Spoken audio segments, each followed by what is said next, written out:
நம்முடைய கர்த்தராகிய இயேசு கிறிஸ்துவினுடைய மேலான நாமத்திற்கு துதியும் கனமும் மகிமையும் உண்டாவதாக. அப்போஸ்தலர் நடபடிகள் 4வது அதிகாரத்தை நாம் பார்த்து வருகிறோம். ஒருவேளை புதிதாக இந்த நாளில் கடந்து வந்தவர்கள், இந்த வகுப்புகளை விடுபட்டவர்களுக்கு ஒரு சிறிய ரீகேப்பை நான் தந்து பின்னதாக கடந்து செல்லலாம் என்று நினைக்கிறேன். அப்போஸ்தலர் நடபடிகள்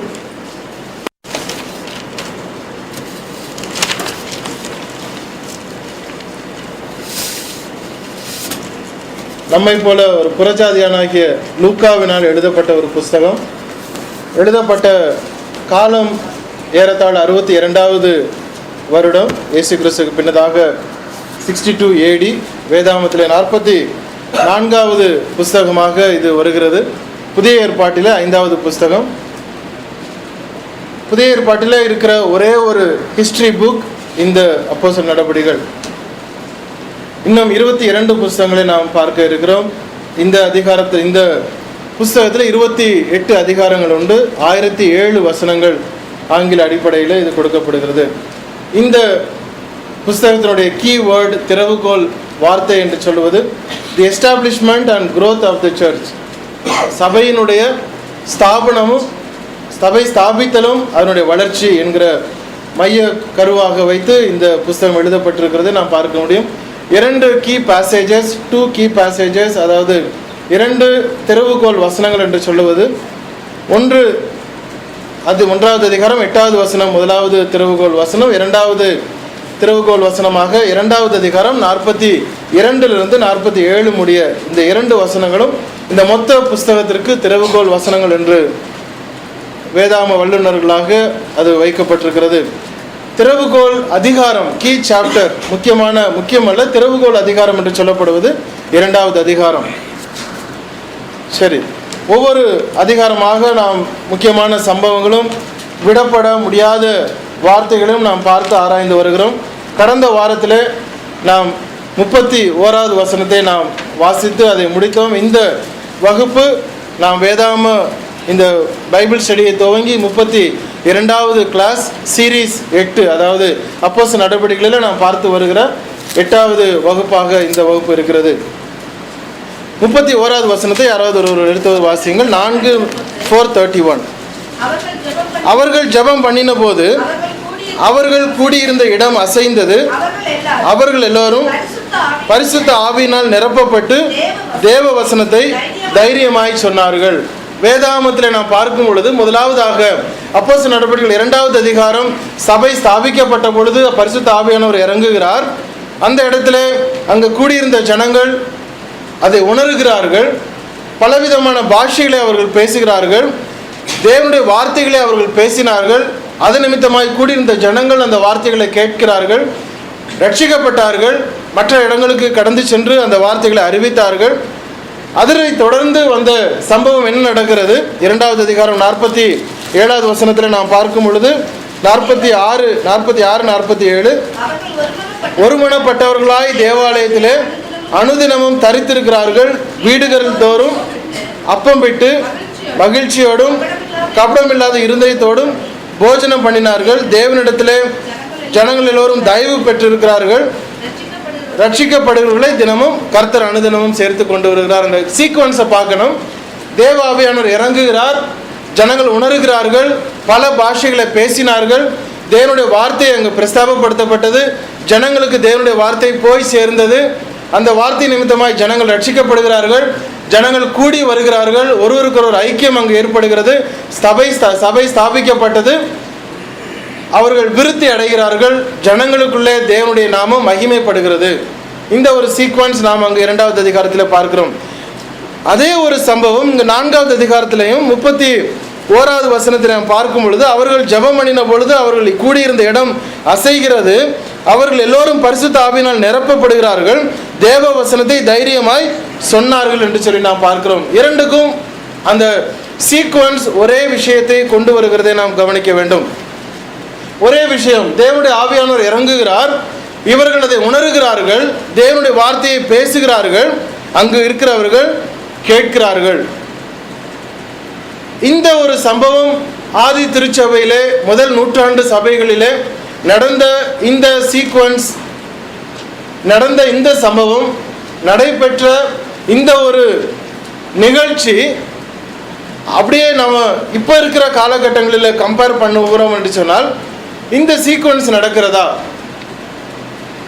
அது அப்படியே கம்பேர் பண்ணுறோம் அப்படின்னு சொன்னால் இப்பொழுது நடக்கக்கூடிய நாட்களிலே அந்த சீக்வன்ஸ் நடக்கிறதா என்று சொன்னால் எதை மாத்திரம் நாம் எதிர்பார்க்கிறோம்? பரிசுத்த ஆவியானவர் இறங்க வேண்டும், அதுக்கப்புறம் என்ன நடக்கணும்? என்ன பண்ணணும்? இல்லை, அது பைபிளில் சொல்லுது. இப்போ நடக்கிறது என்ன? அந்நிய பாஷை பேசணும், அப்புறம் அவ்வளோதான். அதுக்கப்புறம் ஒன்றும் கிடையாது. தேவ ஆவியானவர் இறங்கணும், அந்நிய பாஷை பேசணும், அதுக்கப்புறம் ஒரு ஃபுல் ஸ்டாப், அதோட சரி. அதுக்கப்புறம் ரொம்ப ரேர் நம்ம பார்க்குற. இதுக்கப்புறம் உள்ள அடுத்த கான்சிக்வன்ஸ், அது சீக்வன்ஸ் அப்படின்னா ஒன்றுமே நம்ம பார்க்க முடிகிறது இல்லை, பல இடங்களில் பார்க்க முடிகிறதல்ல. தேவ ஆவியானவர் இறங்குறாரு, அதை உணர்றாங்க, அந்நிய பாஷை பேசுகிறாங்க, அதோட முடிஞ்சு. 32வது வசனத்தை வாசிங்க. விசுவாசிகளாகிய திரளான கூட்டத்தார் ஒரே இருதயமும் ஒரே மனமும் உள்ளவர்களாக இருந்தார்கள். ஒருவனாகிலும் தனக்கு உள்ளவைகளில் ஒன்றையும் தன்னுடையது என்று சொல்லவில்லை, சகலமும் அவர்களுக்கு பொதுவாக இருந்தது. இயேசு கிறிஸ்து ஒரு கட்டளை சொன்னார். தேவன் கொடுத்த கட்டளை 10 கட்டளைகள், அதோட உப கட்டளைகளாக 614 கட்டளைகள் சொல்லப்பட்டது. ஆனால் இயேசு கிறிஸ்து சொன்னது எத்தனை கட்டளை? 2 கட்டளை சொன்னார். எல்லாத்தையும் குறுகி சொன்னார். கரெக்டாக அதை ஷார்ட் லிஸ்ட் பண்ணிட்டு, ஷார்ட் லிஸ்ட் பண்ணல, எல்லாத்தையும் மெர்ஜ் பண்ணி சொன்னார். அந்த 10 கட்டளைகளும், மெயின் 10 கட்டளையும் மெர்ஜ் பண்ணி 2 கட்டளைகளாக கொடுத்தார். அந்த 2 கட்டளை ஞாபகம் இருக்கா? மத்திய 22, 37, 38, 39 வாசிக்கலாம். இயேசு அவர்களை நோக்கி,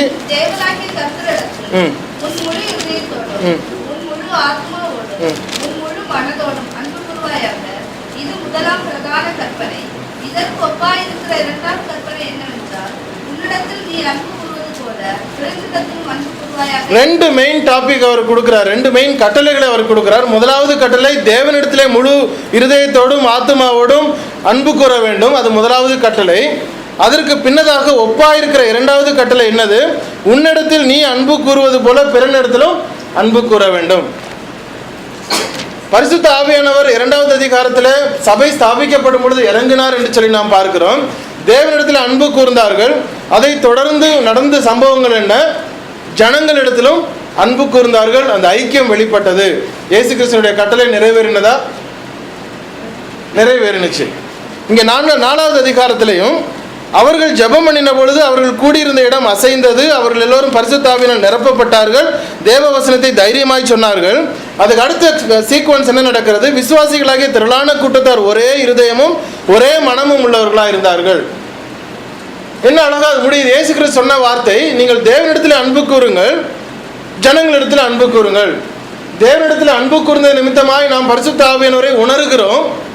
நாம் கூப்பிட்ட மாத்திரத்தில் அவர் வருவதற்கும், நாம் வேண்டாம் என்று சொன்ன மாத்திரத்தில் அவர் போவதற்கும் நாம் வைத்திருக்கிற ஒரு கட்டளையாக நாம் நினைத்து கொண்டிருக்கிறோம்.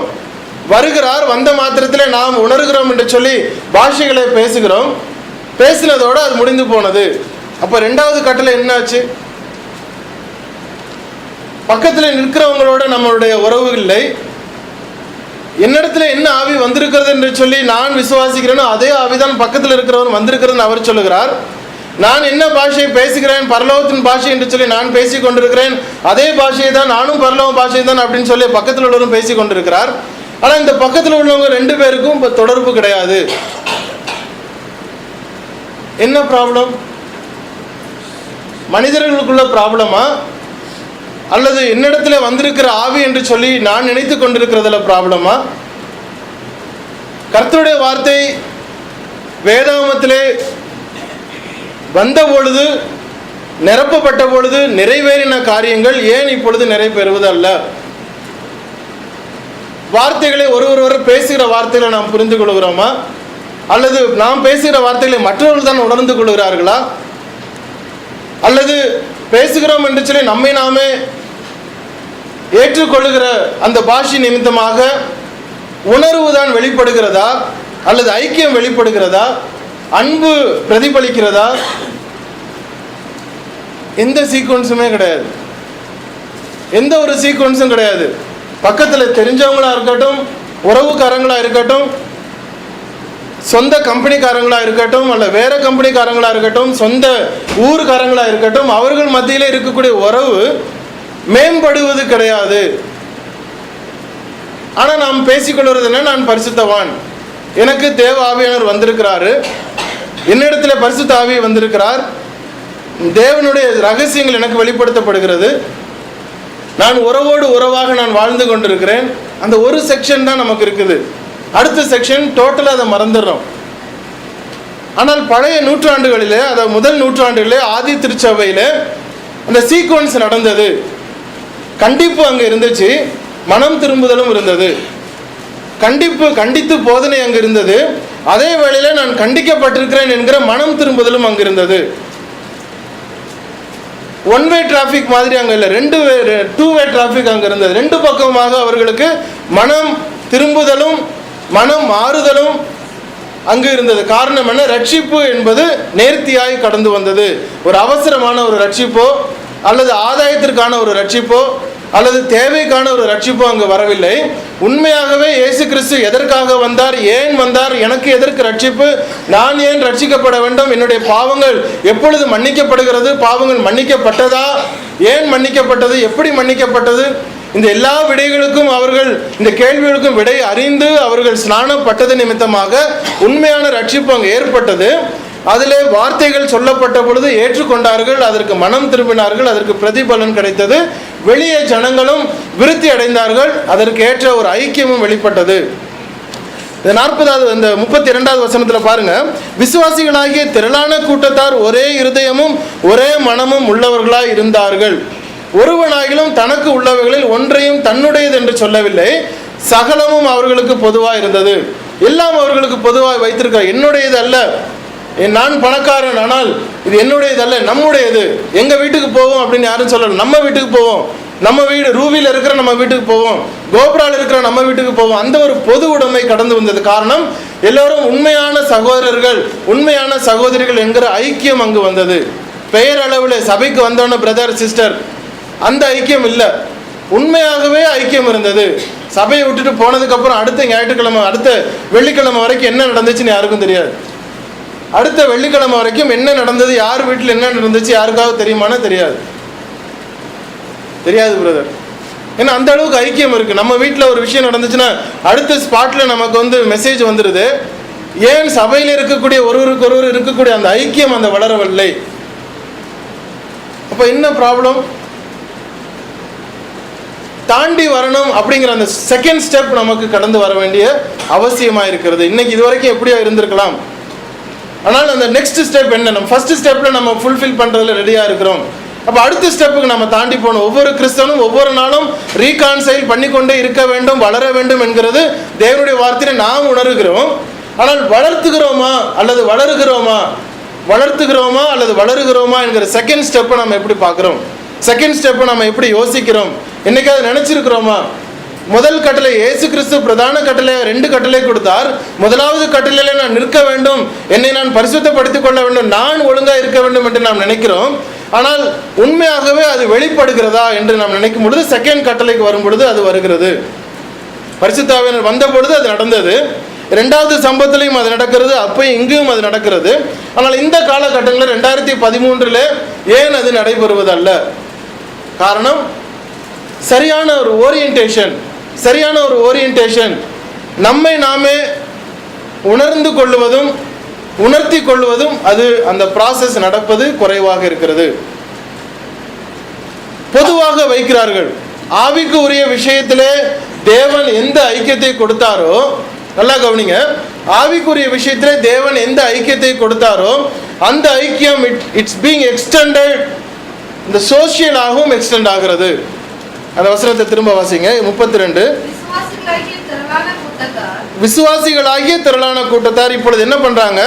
ஒருவனாகிலும் தனக்கு உள்ளவைகளில் ஒன்றையும் தன்னுடையது என்று சொல்லவில்லை.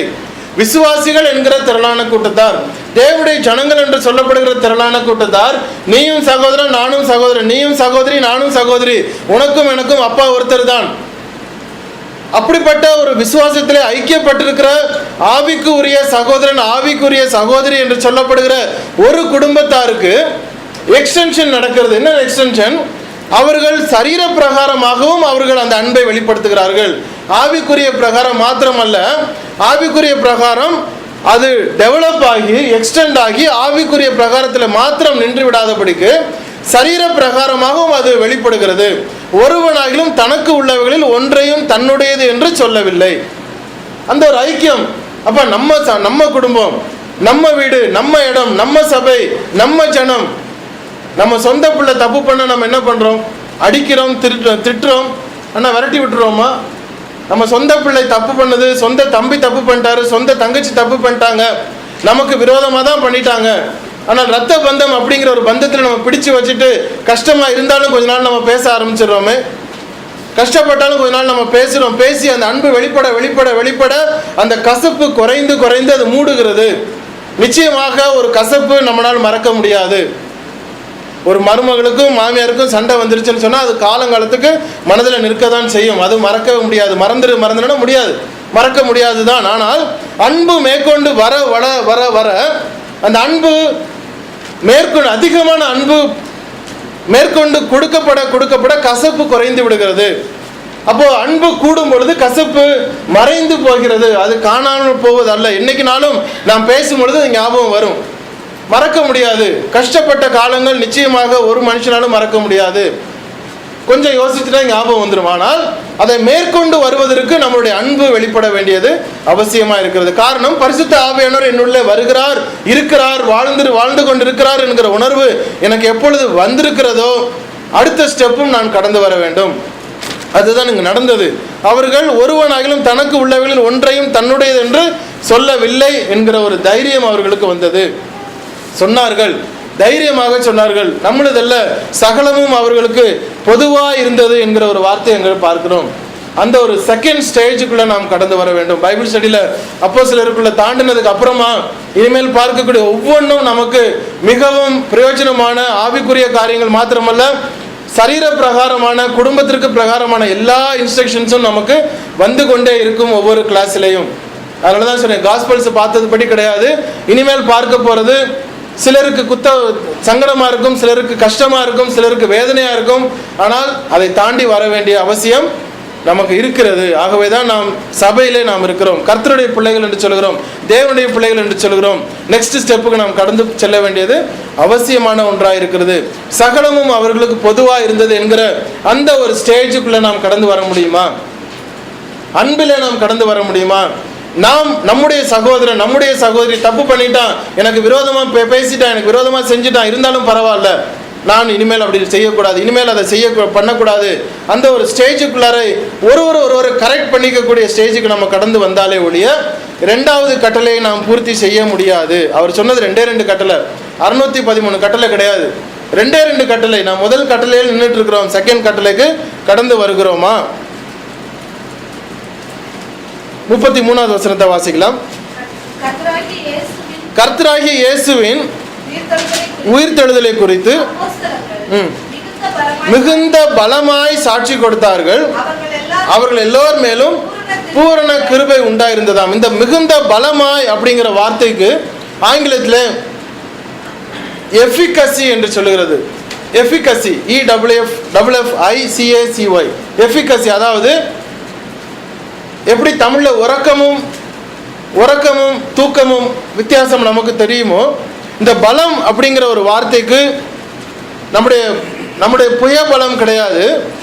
எஃபிகசி அப்படின்னு சொன்னா ஒரு தகுதி, நம்மள இருக்கக்கூடிய தகுதியை தேவன் இன்னமும் கூட்டினாராம். நம்மள்ட்ட இருக்கக்கூடிய தகுதியை தேவன் இன்னமும் கூட்டினாராம். அதாவது என்ன தகுதி?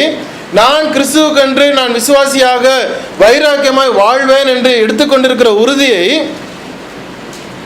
இந்த இடத்துல அவர் இன்னும் கொஞ்சம் எக்ஸ்டெண்ட் பண்ணுகிறார். எப்படிப்பட்ட எக்ஸ்டென்ஷன்? கர்த்தராகிய இயேசுவின் உயிர்த்தெழுதலை குறித்து அப்போஸ்தலர்கள் மிகுந்த பலமாக சாட்சி கொடுத்தார்கள். அவர்கள் எல்லோரும் மேலும் பூரண கிருபை உண்டாயிருந்தது. மிகுந்த பலமாக ஏன் சாட்சி கொடுக்கணும்? ஏன் அதற்கு இயேசு கிறிஸ்து அவர்களுக்கு கொஞ்சம் எக்ஸ்டெண்ட் பண்ண வேண்டியது அவசியம்? இருக்கக்கூடிய விசுவாசத்தை இன்னும் பலப்படுத்த வேண்டிய அவசியம் என்ன? அவர்கள் வாழ்ந்து கொண்டிருந்த காலகட்டம் இயேசு கிறிஸ்துவை குறித்து பிரசங்கிக்க கூடாது என்று கட்டளை கொடுக்கப்பட்ட ஒரு காலகட்டம். இயேசு கிறிஸ்துவை குறித்து பேசினால் கல்லெறிந்து கொள்ள வேண்டும் என்று சொல்லி கட்டளை கொடுக்கப்பட்ட ஒரு காலகட்டம். இதே பேதுருவையும் யோவானையும் அவர்கள் அப்பொழுதுதான் அனுப்புகிறார்கள். இனிமேல் தேவனுக்கு நான் செவி கொடுக்க கூடாது, இனிமேல் நீங்கள் இந்த நாமத்தை குறித்து பேசக்கூடாது, 14வது வசனம், பேசக்கூடாது என்று அவர்களை உறுதியாய் பயமுறுத்தி அவர்களை அனுப்புகிறார்கள். அப்ப இயேசு கிறிஸ்துவை உயிர்த்தெழுதலை குறித்து நீங்க பேசவே கூடாது, நாங்கள் அவரை கொன்று போட்டோம், அவர் உயிர்த்தெழவில்லை, திருடி கொண்டு போய்விட்டார்கள் என்று சொல்லி பணம் கொடுத்து லஞ்சம் கொடுத்து கவர்மெண்டை ஆதாயப்படுத்துவதற்கு நம்ப வைத்து அவர்கள் வாழ்ந்து கொண்டிருக்கிற காலகட்டத்தில் அந்த இயேசு கிறிஸ்து திருடப்படவில்லை, சரீரம் கொண்டு போகப்படவில்லை, உயிரோடு தான் எழுந்தார் என்று சொல்லி பேசுவதற்கு ஒரு தைரியம் வேணும். கவர்மெண்டை எதிர்த்து பேசுவதற்கு அவர்களுக்கு தைரியம் வேணும். அந்த ஒரு தைரியத்தை தான் அவர்களுக்கு அதிகமாக கூட்டி கொடுக்கிறார். தைரியமாய் போய் பேசு, இயேசு கிறிஸ்து உயிர்த்தெழுதல். நம்ம சில நேரங்களில் இயேசு கிறிஸ்து உயிரோட வந்துட்டார் அப்படின்னு இந்த காலத்தில் நம்ம சொல்றது ஈஸியா இருக்கும். ஆனால் அந்த காலத்தில் இயேசு கிறிஸ்து உயிரோட வந்துட்டார் அப்படின்னு சொல்லும் பொழுது நிறைய பேர் சிரிப்பாங்க. எப்படி உயிரோட வந்துட்டாரு, திருடிட்டு போயிட்டாங்கன்னு சொல்லிட்டு இருக்கிறாங்க, நீங்க என்ன உயிரோட வந்துட்டாருன்னு சொல்றீங்க. அந்த கவுண்டர் ஃபீட் ரொம்ப மோசமாக இருக்கும். நீங்கள் போய் தீக்காக்காரங்கள்ட்ட போய் திராவிடர் கழக ஜனங்கள்கிட்ட போய் நீங்கள் கிறிஸ்தவத்தை சொல்லும் பொழுது தான் அவருடைய அனுபவம் தெரியும், எந்த அளவுக்கு அவங்க நம்மளை மடக்குறாங்கன்னு. தீக்காவுக்கு மேலே யெகோவா விட்னஸ் குரூப், அவங்கள்ட்ட நீங்கள் உட்காந்து பேசினா தெரியும் நமக்கு தெரிந்த பைபிள் எவ்வளோ அப்படிங்கிறது. நம்மை விட அவர்கள் மிகவும் தெளிவாக பேசுவார்கள். நம்மளுடைய விசுவாசத்தை குலைத்து போடுகிற அளவிற்கு அவர்கள் பேசி நம்மை மயக்குகிற ஒரு காலகட்டம். இதைவிட மிகவும் மோசமாக பழைய காலகட்டங்கள், அதிகாரத்தோடு நம்மை பிடித்து ஜெயிலிலே போடுகிற அதிகாரத்தோடு அவர்கள் திரிந்து கொண்டிருந்த காலகட்டங்களிலே இந்த அப்போஸ்தலர்களுக்கு இயேசு கிறிஸ்து பரிசுத்த ஆவியானவர் பலத்தை கொடுக்கிறார்.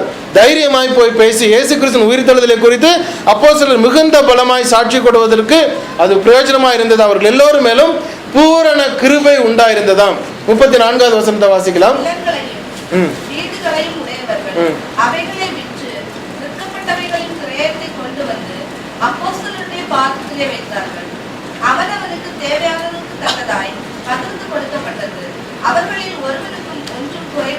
சரி, நிலங்களையும் வீடுகளையும் உடையவர்கள் அவைகளை விற்று விற்கப்பட்டவர்களின் கிரயத்தை கொண்டு வருகிறார்கள்.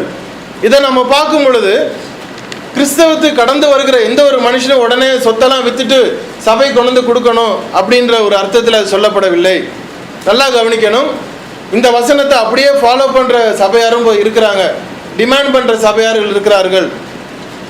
இந்த வசனத்தை டிமாண்ட் பண்ணி கொஞ்சம் நல்லா நீங்க ஒரு வளர்ச்சி வந்துட்டு ரொம்ப பற்றுதலா இருக்கிறீங்க அப்படின்னா போய் தீர்க்க தரிசனம் சொல்லி ஆண்டவர் சொல்லியிருக்கிறாரு, எல்லாத்தையும் கலட்டி கொடுத்துரு, நீ சபைக்கு வந்து உன்னை அர்ப்பணிச்சிரு, உன்னை ஊழியத்துக்கு அழைக்கிறாரு அப்படின்னு சொன்ன ஜனங்கள் உண்டு.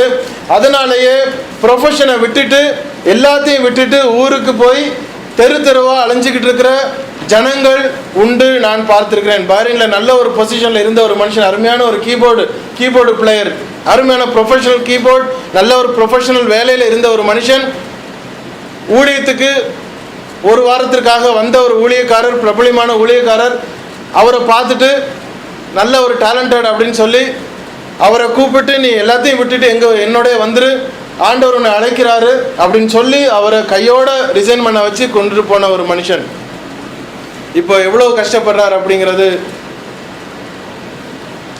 சில ஜனங்களுக்கு அது தெரியும். பஹ்ரைன்ல இருந்து விட்டுட்டு போனவர், அருமையான கீபோர்ட் பிளேயர், வேலையும் விட்டாரு, இதற்காக வந்தார். அர்ப்பணிப்பு அப்படிங்கிறது வேற, ஊழியத்துக்கு கடந்து வரணும் அப்படிங்கிறது வேற. ஆனால் இந்த வசனத்தை ஆதாயமாய் வைத்து ஆதாயப்படுத்திக் கொள்கிறது வேற. இங்க என்ன சொல்றாரு? நிலங்களையும் வீடுகளையும் உடையவர்கள் அவைகளை விற்று விற்கப்பட்டவர்களின் கிரயத்தை கொண்டு வந்தார்கள். ஏன் அது நடக்க வேண்டும்? கலிலேயாவில் இருந்து கடந்து வந்ததான அடுத்த வேளைக்கு சாப்பாடு இல்லாத அநேக பேதுருக்கள் உண்டு, எந்த ஒரு சொந்த தொழிலும் இல்லாத அநேக யோவான்கள் உண்டு. அதே வேளையில பேலஸ்ல இருந்து இயேசு கிறிஸ்துக்கு ஊழியம் செய்த அநேக ஸ்திரீகள் உண்டு, பரிசேயர்கள் உண்டு, யோசேப்பை போல ஒரு பெரிய செல்வந்தர்கள் உண்டு. அநேக ஜனங்கள் அங்கு கடந்து வந்தார்கள். பணக்காரர்கள் உண்டு, கொர்நேலியு போல ஜனங்கள் உண்டு, சகேயு போல உள்ள பணக்காரர்கள் உண்டு. அதே வேளையிலே கலிலேயாவிலிருந்தும் மற்ற இடங்களிலிருந்தும் ஏழை ஜனங்களும் அங்கு உண்டு. எப்படி ஒரு பேதுரு, ஒரு யோவான், ஒரு அந்திரேயா அடுத்த வேலைக்கு கூட காசு இல்லாம இருந்த ஒரு ஜனமா இருந்தார்களோ அது போலதான் அப்படிப்பட்ட ஜனங்களும் ரட்சிக்கப்பட்டார்கள். இப்பொழுது நாம் பார்த்து கொண்டிருக்கிற அதிகாரத்திலே ஏறத்தாழ எத்தனை கிறிஸ்தவர்கள் இருந்தார்கள்? ஆண்கள் மாத்திரம் 5000 கிறிஸ்தவர்கள். அப்போ அந்த கூட்டம் எவ்வளவு பெரிய கூட்டம்! பரிசேயர்கள் மாத்திரம் கிடையாது, பணக்காரர்கள் மாத்திரம் கிடையாது, ஏழைகளும் இருந்தார்கள், புறஜாதிகளும் இருந்தார்கள். ஒரு பெரிய கூட்டம். அப்போ பெரிய கூட்டம் ஒருவர் அன்பு நிமித்தமாக, ஐக்கியத்தின் நிமித்தமே கடந்து வந்த பொழுது, இந்த 60 பேர் நாம கூடியிருக்கும் பொழுது யாரோ ஒருத்தருக்கு ஆஸ்பத்திரிக்கு பிரச்சனை அப்படின்னா எல்லாரும் சந்தோஷமா மனமும் அவரை தாங்கிறதுக்கு எப்படி நம்முடைய மனம் வருகிறதோ, 5000 பேர் கூடியிருந்த பொழுது 5000 பேர்ல ஒரு 4000 பேர் ஏழைகள்னு வச்சுக்குவோம். 5000 பேர்ல 4000 பேர் ஏழைகள்னு வைக்கிற பட்சத்தில் இந்த 1000 பேர் பணக்காரர்களுடைய அனுதினமும் பாக்கெட் பண்ணியை கொண்டு வந்து கொடுத்தால் அவர்களுக்கு மீட் பண்ண முடியாது. எனக்கு என்னத்துக்கு சொத்து, ஆண்டவர் என்னை பார்த்துக்கிறார் அப்படிங்கிற அந்த வைராக்கியமும் விசுவாசமும் பூரணமாய் அவர்களுக்கு இருந்ததுனால சொத்து கூட தேவையில்லை. சொத்தெல்லாம் வித்துட்டு இருந்தா உன் கல்யாணத்தை பண்ணு, உன் குடும்பத்தை பாரு, 2000 பேர்ல என்னுடைய காசை வச்சுட்டு ஒரு 1000 பேருக்காவது நீ ஹெல்ப் பண்ணலாம் அப்படின்னு சொல்லி கொண்டு வந்து மனமும் கொடுத்த நாட்கள் அது. கிறிஸ்தவத்துக்கு வந்தவொடனே எல்லாத்தையும் காசெல்லாம் விட்டுட்டு வரணும் அப்படிங்கிற அந்த அர்த்தத்தில் சொல்லவில்லை. தேவை சந்திக்கப்பட்டது. நம்ம காணிக்கை போடுறோம் அப்படின்னா எதுக்கு காணிக்கை போடுறோம்? இந்த காணிக்கை நேராக ஆண்டவருடைய அக்கௌண்ட்ல போய் பரலோகத்தில் போய் சேர்ந்து அவர் ரிஜிஸ்டர் எழுதி வைக்கிறது கிடையாது. சபை தேவைகளை சந்திப்பதற்காக நாம் காணிக்கையில கொண்டு வருகிறோம். சபை தேவைகள் சந்திக்கப்பட வேண்டும், சபையினுடைய ஊழியங்கள் சந்திக்கப்பட வேண்டும், இது நிமித்தமாக ஊழியங்கள் பெருக வேண்டும், இது நிமித்தமாக அநேகருக்கு பிரயோஜனப்பட வேண்டும், ஏழைகள் சந்திக்கப்பட வேண்டும், விசாரிக்கப்பட வேண்டும். ஆகவே காணிக்கை வளர்க்கப்படுகிறது. அது ஆராதனையில ஒரு பங்கு. எனக்கு விருப்பப்பட்டா ஒன்று, விருப்பப்படலைன்னா ஒன்று அப்படிங்கிறது கிடையாது. ஆராதனையில் ஒரு பங்கு. அந்த காணிக்கையை நாம் செலுத்தும் பொழுது ஒருவருக்கொருவர் அதை நாம் பகிர்ந்து கொடுக்கிறோம். நான் வந்திருக்கும் பொழுது பணம் சேர்க்குதல் இராதபடிக்கு அவனவன் தன் வரவுக்கு தக்கதாக எதையாயிலும் தன்னிடத்திலே சேர்த்து வைக்க கடவன். எந்த அதிகாரம்? 16:1. 1 கொரிந்தியர் 16:1 வாசிங்க. 16:2.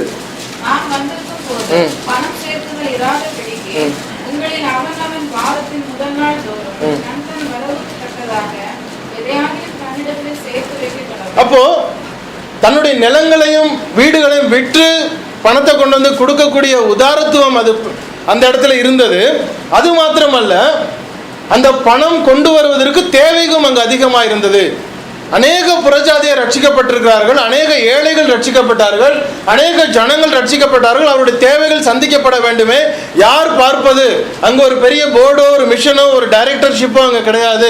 இந்த ஜனங்கள் தான் ஒரு கை கோட்டு நின்றார்கள். என்னுடைய வீட்டில் கல்யாணம், என்னுடைய வீடு இடிஞ்சிருச்சு, என்னுடைய வீட்டில் கடன் இருக்கு, என்னுடைய பாரங்கள் இருக்கு. ஒருத்தருக்கு ஒருத்தர் துக்கமாக உட்கார்ந்துருக்கும் பொழுது பக்கத்தில் ஒரு பணக்காரன் உட்கார்ந்துருந்தான்னா அவன் மனசு கேட்கல. ஏன்னா என்னுடைய சகோதரன் இதுவரைக்கும் அவன் கஷ்டத்தில் தான் வாழ்ந்தான், ஆனால் இப்பொழுது அவன் கஷ்டத்தில் இருக்கக்கூடாது, என்னுடைய ஹெல்ப் எவ்வளோ பண்ணணுமோ நான் அவனுக்கு பண்ணணும். கொண்டு வந்து கொடுக்குறாங்க, மனமும் கொண்டு வந்து கொடுக்குறாங்க. கொடுக்கறது பத்தலை, வீடையும் விற்று கொண்டு வந்தக்கூடிய அளவிற்கு அவர்களுக்கு உதாரத்துவ குணம் அங்கே இருக்கிறது. எல்லாவற்றையும் விற்று கொண்டு வந்து கொடுக்குறாங்க. எங்கே கொண்டு வந்து கொடுத்தாங்க? 35வது வசனம். அப்போஸ்தலருடைய பாதத்திலே கொண்டு வந்து வைக்கிறார்களாம். அவனவனுக்கு தேவையானதற்கு தக்கதாய் பகிர்ந்து கொடுக்கப்பட்டது. ஏன் அப்போஸ்தலருடைய பாதத்தில் கொண்டு வந்து வைக்க வேண்டும்?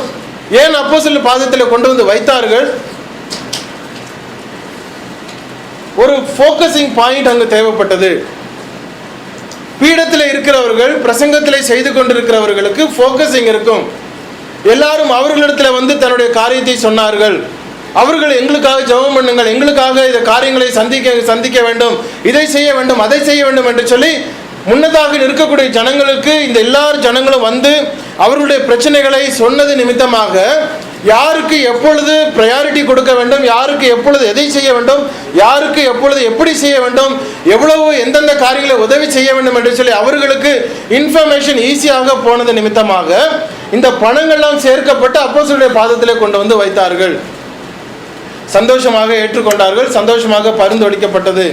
ஆனால் இந்த சிஸ்டம் என்னவானது ஃபியூச்சரில்? யாராவது சொல்ல முடியுமா? இந்த சிஸ்டம் என்ன ஆச்சு? கடைசியா இல்லை, கொஞ்ச நாள்லயே பிரச்சனையா வந்துருச்சு. இந்த சிஸ்டம் பயங்கர தலைவலியா வந்தது. எந்த சம்பவம்?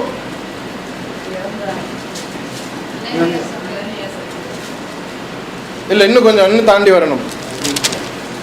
எங்களுடைய விதவைகள் விசாரிக்கப்படலை அப்படின்னு ஒரு மர்மரிங் அங்க வருது. 6வது அதிகாரம் நினைக்கிறேன். முதல் 2 வசனங்கள் வாசிங்க.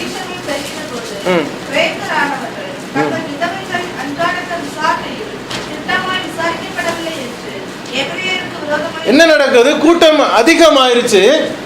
ஜனங்கள் என்ன நினைச்சாங்க? அப்போஸ்தலர் பாதபடியில கொண்டு வந்து காசை வச்சோன்னு சொன்னா அவங்க கரெக்டா பிரிச்சு கொடுப்பாங்க அப்படின்னு சொன்னாங்க. ஆகவே கொண்டு வந்து கொடுத்தார்கள், இவர்களும் செய்து கொண்டிருந்தார்கள். ஆனால் ஜனங்கள் பெருகுகிறார்கள், கூட்டம் அலைமோதுகிறது. சீஷர்கள் பெருகின மாத்திரத்தில் என்ன நடக்கிறது? இந்த அட்மினிஸ்ட்ரேஷன் ப்ராப்ளம் அங்கு வருகிறது. இவர்களுடைய வேலை என்ன? 2வது வசனத்தில் என்ன சொல்றாங்க? உடனே 12 வரும். தேவ வசனத்தை போதியாமல் பந்தி விசாரணை செய்வது தகுதி அல்ல அப்படின்னா அது செய்யக்கூடாதுன்னு சொல்ல வரல. எங்களுடைய ப்ரையாரிட்டி வேற. நாங்க பிரசங்கம் பண்ணதுல எங்களுடைய கவனம் இருக்கணும். வீட்டில இருந்து கிளம்பும் பொழுது பிரசங்கம் பண்ணுவதற்காக நான் என்னுடைய மைண்டை ப்ரிப்பேர் பண்ணணும். பிரசங்கம் பண்ணுவதற்காக நான் என்னை ரெடி பண்ணணும்.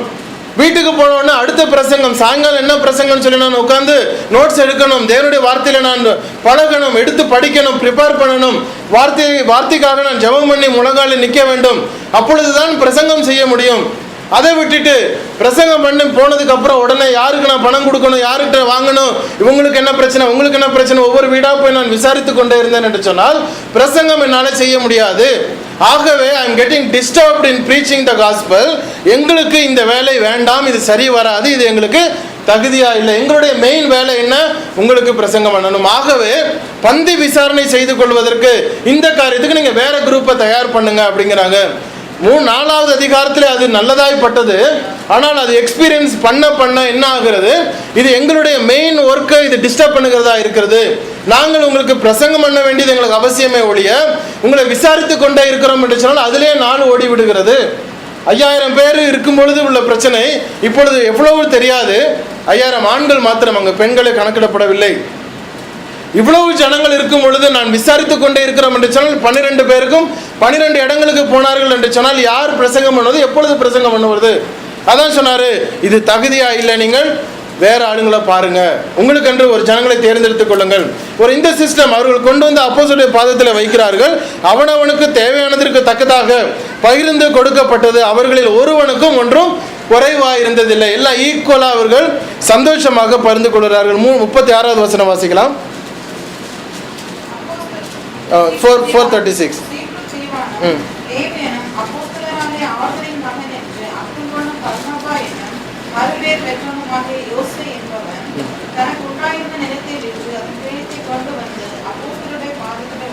ஒரு ஸ்பெசிஃபிக்காக ஒரு மனுஷனை மாத்திரம் சொல்றாரு. மேலே சொல்றாங்க எல்லாரும் கொண்டு வித்து கொண்டு கொடுத்தாங்க, எல்லாரும் சந்தோஷமா இருக்கிறாங்க, எல்லாருக்கும் பகிர்ந்து கொடுக்கப்பட்டது. ஒரு காமன் மெசேஜ் கொடுத்துக்கிட்டே வந்துகிட்டு லூக்கா எழுதிக்கிட்டே வர்றாரு. திடீர்னு அங்கே ஒரு ஸ்பெசிஃபை பண்ணுறார் ஒரு மனுஷனை. சைப்ரஸ்காரன், ஒரு லேவியன். அதில் ஒரு விசேஷம் இருக்கிறது. ஏன் சொல்லணும்? ஏன் சைப்ரஸ்ன்னு சொல்லணும்? ஏன் லேவியன்னு சொல்லணும்? இந்த ஆறுதலின் மகன் என்று சொல்லுகிற பர்னபாவை குறித்து நம்ம கடைசி வரைக்கும் ரொம்ப இம்பார்ட்டன்ட் ரோல் அவர் பிளே பண்ணுறாரு. அதை மென்ஷன் பண்ணுகிறார். இந்த இடத்துல அவர் கொண்டு வருகிறார். பர்னபா எப்படிப்பட்டவன், எப்படி அவர் லைஃப்பை தொடங்கினார், ஏன் சைப்ரஸை சொல்லணும் அப்படின்னா அதில் ஒரு நோக்கம் இருக்கிறது. சைப்ரஸ் ஒரு செழிப்பான ஒரு நாடு, திராட்சை பழம் விளைகிற நாடு, திராட்சை ரசங்களிலே கொழிந்த ஒரு நாடு, கம்பளி அதாவது உள் கம்பளி நன்றாக விளையக்கூடிய மேய்ச்சல் உள்ள ஒரு நாடு. அதாவது ஆடுகள் வளர்த்து அதிலிருந்து நல்ல ஒரு விளைச்சல் காணக்கூடிய ஒரு செழிப்பான ஒரு நாடாக இருக்கிறது. தேன் அதிகமாக விற்கப்படுகிற ஒரு நாடாக இருக்கிறது. எண்ணெய் வளம் மிகுந்த ஒரு நாடு. 4 விஷயங்களில் இந்த சைப்ரஸ் ஒரு பேர் போன ஒரு நாடு. திராட்சை பழங்கள், தேன், எண்ணெய், உல், கம்பளி, இந்த 4 விஷயங்களும் மேன்மையான ஒரு விஷயங்கள். நல்ல சம்பளம் பணம் பார்க்கக்கூடிய ஒரு காரியங்கள். 4லையும் நல்ல பணம் வரக்கூடிய ஒரு தேசம். அங்கே சைப்ரஸ்காரங்க எப்படி அமெரிக்காக்காரங்க பணக்காரங்க அப்படிங்கிற ஒரு மனசு நமக்கு இருக்கிறதோ, சைப்ரஸ் அப்படின்னா ஒரு பணம் நிறைந்த ஒரு நாடு, செழிப்பு நிறைந்த ஒரு நாடு, ஒரு ஃபெர்டைல் லேண்ட். அப்படிப்பட்ட ஒரு லேண்டில் இருந்து ஒருத்தன் வருகிறான். அவன் தனக்கு உண்டாயிருந்த நிலத்தை விட்டுட்டு வர்றான். அப்போ எவ்வளோ பெரிய பணக்காரனாக இருந்திருப்பான்னு பாருங்க. அவனுக்கு இருக்கிற ஒரு லேண்டை வித்துட்டு வர்றான்னா அவன் எவ்வளோ பெரிய ஒரு பணக்காரனாக இருந்திருக்கணும். அதுவும் ஒரு வெல் பிளான்டு வெல் சிட்டி, அருமையான நல்ல ஒரு வெல்த்தி சிட்டியாக இருக்கக்கூடிய ஒரு சிட்டியில் ஒரு லேண்டு, ஒரு மெட்ராஸில் இருந்து ஒரு டி நகரில் வந்து ஒரு பெரிய ஒரு ஏக்கர் ஒருத்தர் வித்துட்டு அதை சபைக்கு கொண்டு வந்து காசாக கொடுத்தாருன்னு நினச்சி பாருங்கள் எவ்வளோ காசு கொண்டு வந்து கொடுத்துருப்பாருன்னு. இப்போ சைப்ரஸ் நாட்டில் இருந்து இவ்வளோ செழிப்பான ஒரு நாட்டிலேருந்து தன்னுடைய வீடையும் நிலத்தையும் கொண்டு வந்து வித்துட்டு கொண்டு வந்து அப்போஸ்தலருடைய பாதத்தில் வைக்கிறான். அதில் இன்னொரு குவாலிஃபிகேஷனை கொண்டு வர்றார், லேவியன் அப்படிங்கிறார். ஏன் லேவியனை மென்ஷன் பண்ணணும்? அதில் ஒரு சின்ன ஒரு க்ளூ அங்கே இருக்கிறது. கிறிஸ்துவுக்குள்ளார கடந்து வருகிற ஒரு சைப்ரஸ்காரன், கிறிஸ்துவுக்குள்ளார கடந்து வருகிற ஒரு லேவியன் இருந்த காசெல்லாம் விட்டுட்டு சபையில் கொண்டு வந்து கொடுத்துட்டு அவர் ஊழியத்துக்கு வர்றார். நல்லா கவனிங்க. பெரிய பணக்காரனாக இருந்தவனும் லேவியனாக இருந்தவனும், அதாவது தேவனுடைய வேலைகளுக்கு என்று ஆலயத்தில் உங்களுக்கு இந்த பங்கு தான் என்று ஒதுக்கப்பட்ட ஒரு கோத்திரத்தில் இருக்கக்கூடிய ஒரு லேவியன், அவன் ஒரு பணக்காரனாக இருக்கிறான். அதை கொண்டு வந்து அப்போஸ்தலருடைய பாதத்தில் எல்லாத்தையும் வித்துட்டு ஒரு எம்டி ஹேண்டாக வந்து நிற்கிறார். ஊழியத்துக்கு வர்றதுக்கு முன்னாடி அவர் எப்படி வர்றாரு?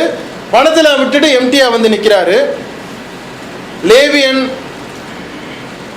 ஒரு குவாலிஃபிகேஷன் உண்டு. லேவியர்களுக்கு ஒரு குவாலிஃபிகேஷனோட இன்ஸ்ட்ரக்ஷன் உண்டு. என்ன இன்ஸ்ட்ரக்ஷன் ஞாபகம் இருக்கா? பழைய ஏற்பாடு வேணும், நியாயப்பிரமாணம் வேணும். நியாயப்பிரமாணத்தில் காலத்தில் வாழ்ந்துக்கிட்டு இருக்கிறோம். பழைய ஏற்பாட்டு காலத்தில் எங்களுக்கும் உண்டு, நாங்களும் இஸ்ரவேலர்கள். இப்படியெல்லாம் சொல்லிக்கிட்டு இருக்கிற ஜனத்துக்கு ஒரு வசனத்தை வாசிங்க. அவர்கள் லேவியர்களாக இருந்தார்கள் என்றால் என்ன நடக்கும்? 18 எண்ணாகமம், நம்பர்ஸ் எண்ணாகமம் 18:24.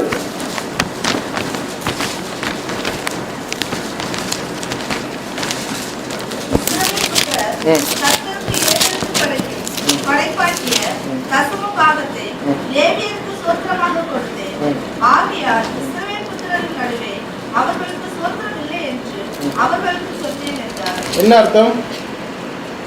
லேவியர்கள் சொத்து வாங்க முடியாது, சொத்து வாங்க முடியாது, சொத்து வாங்கவும் கூடாது. லேவியர்களுக்கு எந்த சுதந்திரமும் கிடையாது. ஆலயத்தில் வரக்கூடிய பணமும், ஆலயத்தில் வரக்கூடிய பலிகளும், ஆலயத்தில் வரக்கூடிய எல்லா சொத்துக்களும் அவர்கள் பங்கிட்டு கொள்ள வேண்டுமே ஒழிய அவர்களுக்கு என்று சொந்த பெயரில் ஒரு பிளாட்டோ, ஒரு வீடோ, ஒரு ஹெலிகாப்டரோ, ஒரு தங்க பெட்டோ, ஒரு தங்க டேப்போ எதுவும் வச்சுக்க முடியாது. யாரு? லேவியர்கள். இந்த காலத்தில் என்ன நடக்குது? எம்டி ஹேண்டா வர்றாங்க, ஆனா ஹெலிகாப்டர்ல வந்து இறங்குறாங்க. எங்க இருந்து வந்துச்சு? அதே ஜனம் தான் சொல்லுது நியாயப்பிரமாணம் எங்களுக்கு வேணும்னு. இப்போ நியாயப்பிரமாணம் வேணும்னா நியாயப்பிரமாணத்தின்படி நடந்து கொள்ளணும். இப்போ அவசியத்துக்கு வேணும், ஆதாயத்திற்கு வேணும், மற்றதுக்கு வேண்டாம் அப்படின்னு சொல்ல முடியாது. நம்மை நாமே வஞ்சிக்கிறவர்களாக இருந்து விடுகிறோம். இங்கு லேவியனுக்கு இப்போ எப்படி சொத்து வந்தது? பழைய காலத்தில் இப்போ வேதாமத்தின்படி லேவியனுக்கு சொத்து இருக்கக்கூடாது என்று சொன்னால் இந்த பர்னபாவிற்கு எப்படி சொத்து வந்தது? இந்த பர்னபாவிற்கு எப்படி சொத்து வந்தது? ஒரு வசனத்தை வாசிங்க. எரேமியா 1:1.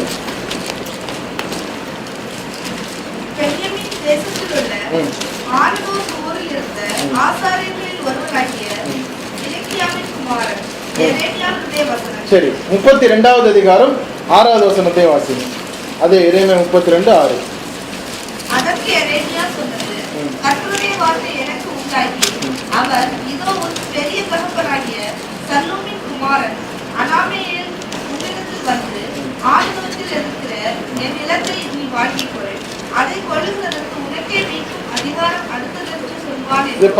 15வது வசனம் வரைக்கும் நீங்க வாசிங்கன்னா அங்க ஒரு விஷயம் வெளிப்படுகிறது. என்னன்னா, எருசலேமில் இருக்கக்கூடிய தேவாலயத்திலே இருக்கக்கூடிய வேலை செய்து கொண்டிருக்கக்கூடிய அந்த இடத்துல நேட்டிவாக இருக்கக்கூடிய லேவியர்களுக்கு அது கடைபிடிக்கப்பட்டதே ஒழிய வேறு தேசத்துக்கு போனவர்கள், வேறு தேசத்திலே குடிபெயர்ந்தவர்கள், வேறு தேசத்திலே லேவிய வம்சத்தில் இருக்கக்கூடிய ஜனங்கள் தேவனுடைய ஆலயத்திலே வேலை செய்வது கிடையாது. அவர்களுக்கு என்று சொந்த வேலையை செய்து கொண்டிருந்த ஜனங்களுக்கு இந்த சொத்துக்கள் இருந்தது. ஆனால் தேவனுடைய ஆலயத்திலே இருந்து எருசலேம் தேவனுடைய ஆலயத்திலே இருந்து வேலை பார்த்த லேவியர்களுக்கு சொத்து கிடையாது. வேறு பட்டணத்திலே குடிபெயர்ந்த ஜனங்கள், அந்த கோத்திரத்திலே வந்த ஜனங்கள் சொத்துக்களை வைத்திருந்தார்கள். அந்த மாதிரியான வம்சத்திலே வந்தவன் தான் எருசலேமிலே அல்ல, யூதயா தேசத்தில் அல்ல, சைப்ரஸ் தேசத்திலிருந்து வருகிற ஒரு லேவியன்.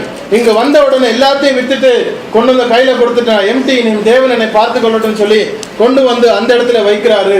ஊழியத்தை தொடங்குவதற்காக அவர் வரவில்லை. ஊழியத்தை தொடங்கணும்னா எல்லாத்தையும் விட்டுட்டு தான் வரணும் அப்படின்ற வசனம் சொல்லுதுன்னு அப்படி சொல்லல. தேவைப்பட்டது கொண்டு வந்து கொடுத்தார்கள். எப்பொழுது தேவைப்பட்டதோ அதற்காக கரங்களை நீட்டினார்கள். இந்த காலம் அப்படி கிடையாது. எல்லோரும் நாம் வேலை பார்க்க வந்திருக்கிறோம். ஒரு நாளைக்கு ஒரு பெப்சி குடிக்க நமக்கு காசு இருக்கு. ஒரு நாளைக்கு 2 ரியால் போட்டு ஊருக்கு பேச நமக்கு போன் பண்ற காசு இருக்கு. ஒரு மாசத்துக்கு 25 ரியால் செலவு பண்ணி ஊருக்கு பேசுற காசு இருக்கு. ஆனால் அவசியமான சில காரியங்கள் செய்வதற்கு நாம கணக்கு எடுக்கிறோம். அது வேற, இது வேற. வசதி, வாய்ப்புகள், சூழ்நிலையை நாம் பார்க்க வேண்டும். சூழ்நிலைகளை நாம் பார்க்க வேண்டியது அவசியம். ஊழியத்துக்கு வரணும்னா சொத்தெல்லாம் வித்துட்டு வரணும் அப்படின்னு பைபிள் சொல்லல. தேவைகள் சந்திக்கப்படணும், அது சந்திக்கப்பட்டது. இந்த இடத்துல அதுதான் நடக்கிறது என்று சொல்லி நாம் பார்க்கிறோம். கொண்டு வந்து கொடுத்ததுல வேற ஒரு விஷயமும் அது நடந்தது. கொண்டு வந்து கொடுத்ததுல வேறொரு காரியமும் அதை உதாரணமாக செய்தார்கள். உதாரணமாக செய்தார்கள், உதாரத்துவமாய் செய்தார்கள். உதாரணமாக செய்தார்கள், உதாரத்துவமாய் செய்தார்கள். வந்த பணம் எல்லாருக்கும் பகிர்ந்து தேவையானவர்களுக்கு கொடுக்கப்பட்டது. ஆனால் அதே வேளையில் இந்த ஒரு டாபிக் வந்ததுனால நான் அதை ஹைலைட் பண்றேன். ஜனங்கள், ஊழியர்கள் அனுப்பப்பட்டார்கள். ஜனங்கள், ஊழியர்கள் வெளியே அனுப்பப்பட்டார்கள். இந்த பர்னபா எப்படி வெளியே இருந்து ஊழியத்திற்கு உள்ள வந்தாரோ, வெறும் கையோட வந்தவரை தேவைகளை சந்திக்கப்பட்டு அவரை வெளியே அனுப்புகிறார்கள். ஒரு வசனத்தை வாசிங்க. 11வது அதிகாரம், அப்போஸ்தலர் 11:22.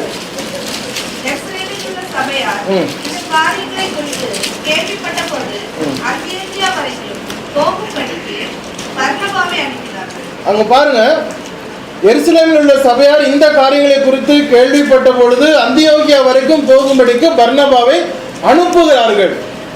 ஏன் அனுப்பணும்? பர்னபாவுடைய காரியங்களுக்கு இவங்க தான் பொறுப்பு. சபை ஊழியனுக்கு இவங்க பொறுப்பு. அவர் எல்லாத்தையும் விட்டுட்டு வந்து உட்கார்ந்துருக்கிறாரு. தேவைகள் சந்திக்கப்பட வேண்டியது, அவர்களுடைய தேவைகளை பார்க்க வேண்டியது சபையாருடைய கடமையா இருக்கிறது. அந்த கடமையை பூர்த்தி செய்து இவர்களை அங்கு அனுப்புகிறார்கள். வேற தேசத்துக்கு போ, அங்க போய் பார்த்துட்டு வா.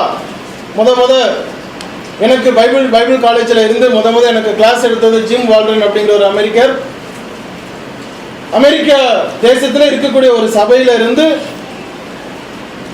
பணம் கொடுத்து இந்திய தேசத்துக்கு அவரை அனுப்புகிறார்கள். நீ டீச் பண்ணணும், ஒரு குரூப் பண்ணி எடுக்கணும், தயார்படுத்தணும், அவங்களுக்கு நீ அவங்களை நர்ச்சரிங் கொடுக்கணும், லீடர்ஷிப் நர்ச்சரிங் கொடுக்கணும்.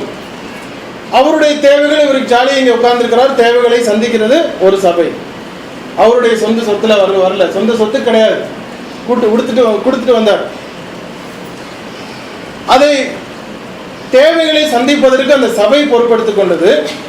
இதுவரைக்கும் அவர் பாகிஸ்தானிலும் இந்தியாவிலும் அவர் ஊழியம் செய்து கொண்டிருக்கிறார். தமிழ் அவ்வளவு அழகா பேச ஆரம்பிச்சிட்டாரு.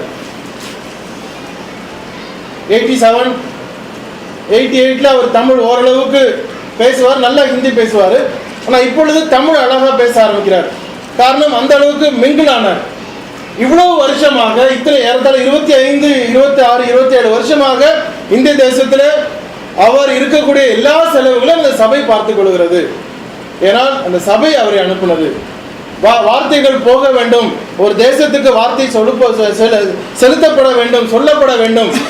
அந்த தேவைகளை சந்தித்து சபை அனுப்புகிறது.